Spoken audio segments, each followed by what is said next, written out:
Hi and welcome to my channel. So we're going to be talking about one of the most popular, famous and notorious UK carer jobs, which is domiciliary care. So domiciliary care, as per the name, is where you're supporting people, you're supporting clients in their own homes. So you go to A, you support them with whatever, then you go to B, you go to C, you go to D, and all of that. This is a job that has a very, very interesting reputation, especially when you look here on YouTube, which is where many people are reliant on information about these carer jobs. So that's what we're going to talk about in today's video. What should you be aware of? How do you carry yourself if you're working in domiciliary care? Mind you, 90% of carers that are coming to the UK are coming to do this domiciliary care. 90%, these are not official figures. This is my own number that I have chosen to talk about. So this is my own personal data. It is not official data. And when it comes to domiciliary care, it is very, very challenging. The reason I say this is that many overseas candidates hear about these carer jobs. They don't know what they're about. They don't know the expectations. And then they get here and it's like, ooh, this is not what I was expecting. And it can be very challenging. It can be very, very demoralizing. And many people just feel like, I cannot do this. This is so not for me. So if you're new to my channel, you're welcome. If you haven't joined this family, take this opportunity now to hit the subscribe button below so that you're the first person to be notified every single day when I drop a new video on here at 10 a.m. prompt UK time. My objective is that you are informed as you can be about all the opportunities that are in the UK. I never want to see anybody come to this country blind without knowing what it is that they are doing. And this is really the problem that is causing a lot of depression, a lot of anxiety, a lot of stress amongst many of our beautiful people that have left their families back home. They have left successful careers back home. They have left successful businesses to make that sacrifice to move to this country. And look, all of these is giving this country a very bad name, because when somebody's stressed out, they're like, hey, the UK is really bad, but it's because of lack of expectation. And that's why I like people to know what the expectations are, the good, the bad, the ugly, so that you're making more informed choices. By the way, if you're not aware, I do have a free newsletter in the comment section below. Once you join, you just need to drop your name and email and you're part of the newsletter. I send info about free visa sponsorship opportunities to move to the UK directly to your amazing inbox, so that you're not reliant on the YouTube algorithm for such vital information that is crucial for your personal and professional development. So do join, it's free. You're also going to find my contact details on there. There's my WhatsApp number as well as my email address, so that if you need to contact me, you're like, Melvis, I need to do something about my situation, then obviously get in contact with me through there after you've obviously watched this video. And so what's the first thing about dom care? Driving. Driving is something that many people struggle with. You know, some people don't drive back home before they come to the UK.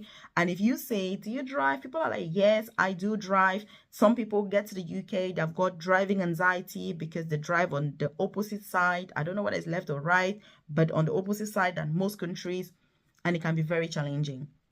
So again, when you're choosing domiciliary care, what I'm trying to say is you need to ensure that you are aware of the full story before you embark on this, so that tomorrow you're not regretting and thinking that this opportunity was never for you and you should never have put yourself forward. And that is why, if you're a member of my private coaching program, I like to take time to explain in a lot of detail what each job entails, so that if you are moving to the UK, most especially from overseas, or you're already in the UK, switching to that particular job or that particular visa, you know exactly what it is. And you can be making those informed decisions whether it's what you want or not.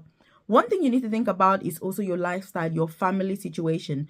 For some people, domiciliary care can be absolutely amazing. Look, I did domiciliary care for like 2 weeks in the UK and I was like, oh my goodness, this is so not for me, because I found it really stressful. I wasn't driving at the time.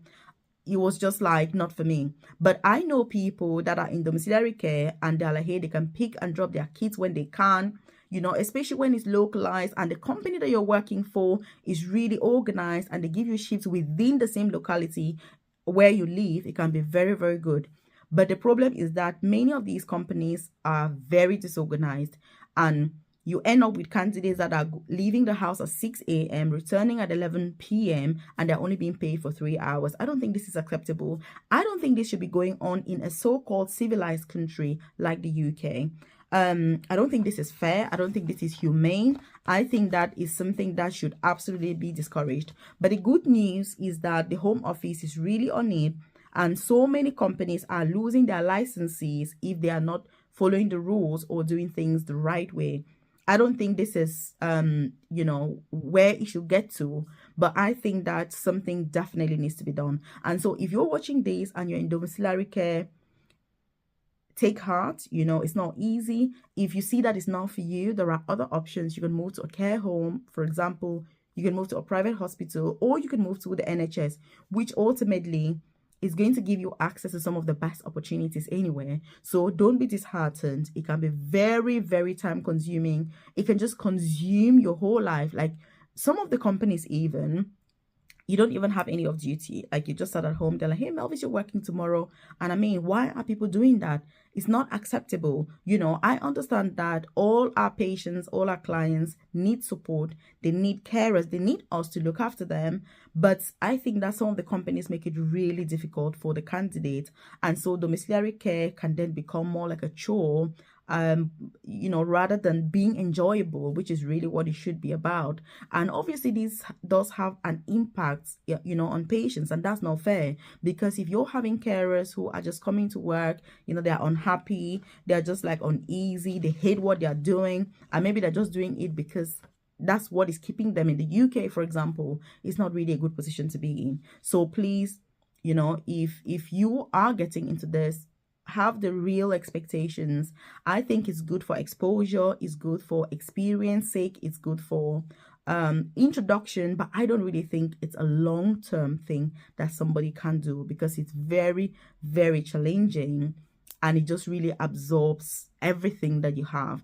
And then it makes it very, very challenging. If you need to find other jobs, you need to find time, because you don't even know when you're working, when you're off, what's going on. I mean, it's very disheartening. And so, what do you think about this, by the way? Have you got any experience working in domiciliary care in the UK or another country? What has your situation been? What has your experience been? How do you organize your work? Have you got any tips for other people that are also in domiciliary care that are currently struggling and currently thinking, I cannot go on with this? What are you doing that is working for you? If you have transitioned also into something else, how was that process? What are some of the tips that you found incredibly helpful? I'm saying this because I know that, like I said, according to my own statistics, it's not the official government stats, it's mine, saying that most of the people coming to the UK are doing domiciliary care, and that's because it's private companies that mainly recruit for domiciliary care. When you have good jobs such as NHS jobs, private hospitals and all that, because they require people that know what the jobs are about and very rigorous interview processes, it tends to be very challenging for people to apply. So again, during our live session, we go through all these different opportunities, how to apply, who is recruiting, what do they need, your CV, your sporting information. If you're part of my private coaching program, obviously you can send me your details so that I can go through, that information for you to make sure that you meet all the requirements, you've got all the criteria, you've got everything that they need in order for you to go through. Because if you're in dom care also, you can't bring your dependents to the UK. That's another challenge now that adds on top of the existing challenges. So as much as it is difficult to find time to get a job or to apply for jobs or to attend interviews, you must do that. Because if you don't and you remain in the same position, that's a lot worse. That is a lot worse. So again, I do empathize with those of you that have found yourselves in this situation. I understand how tough it is, but it's not the end of the world. You're still there. You still got yourself. You've still got those possibilities in order to move to transition into something better.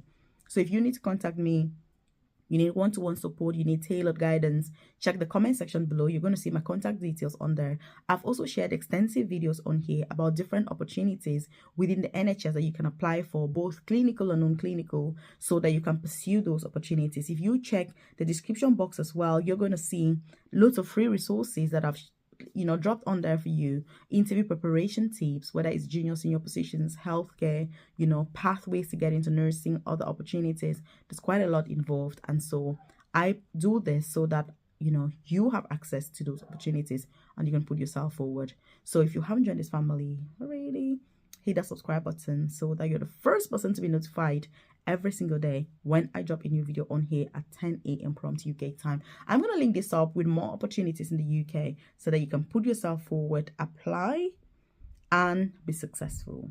Thank you.